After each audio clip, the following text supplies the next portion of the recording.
మల్కాజ్గిరిలోని brown care బేకరీపై food safety అధికారులు దాడులు చేశారు. కుళ్లిపోయిన ఆహార పదార్థాలను వినియోగదారులకు సరఫరా చేస్తున్నట్లు గుర్తించారు.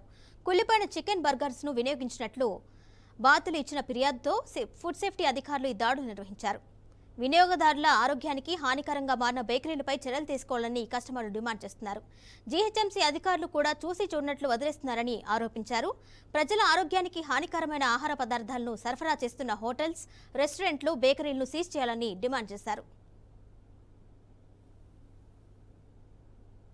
అందరి దగ్గర బర్గర్ తీసుకుంటే వాడు ఖరాబ్ అయింది ఇచ్చాడు. నాకు ఒకటే హాఫ్ అన్ అవర్ గ్యాప్లో నేను ఫస్ట్ చిన్న మినీ పిజ్జా అని చెప్పారు, అది తిన్నాను. అది తిన్న దాంట్లో ప్లాస్టిక్ది ఏదో తీగ వచ్చింది. నేను వాళ్ళకి వెళ్ళి అడిగాను, బ్రదర్ ఏంటి అని అంటే, సారీ సార్ అన్నందుకు ఫస్ట్ టైం వదిలేశాను.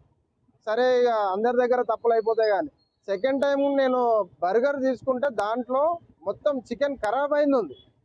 అసలు మా పాపకని నేను తీసుకెళ్ళాను, చికెన్ ఖరాబ్ అయింది ఉంది. మా పాపకి ఇప్పుడు ఇగో ఇది ఖరాబ్ అయిందండి. ఇప్పుడు నేను ఇది ఎవరికి చూపించుకోవాలి? నేను ఎవరి దగ్గరికి వెళ్తే నాకు న్యాయం అవుతుంది?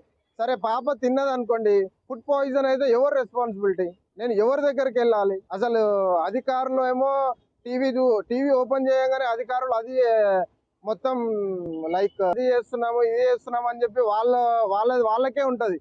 మరి ఈ మేడ్చల్ మల్కాజ్గిరిలో ఏం చేస్తున్నారో అధికారులకు అర్థం అవుతుందో లేదో అని చెప్పి నేను అనుకుంటున్నాను. మరి బర్గర్ తీసుకుంటే వాడు ఖరాబ్ అయింది ఇచ్చాడు. నాకు ఒకటే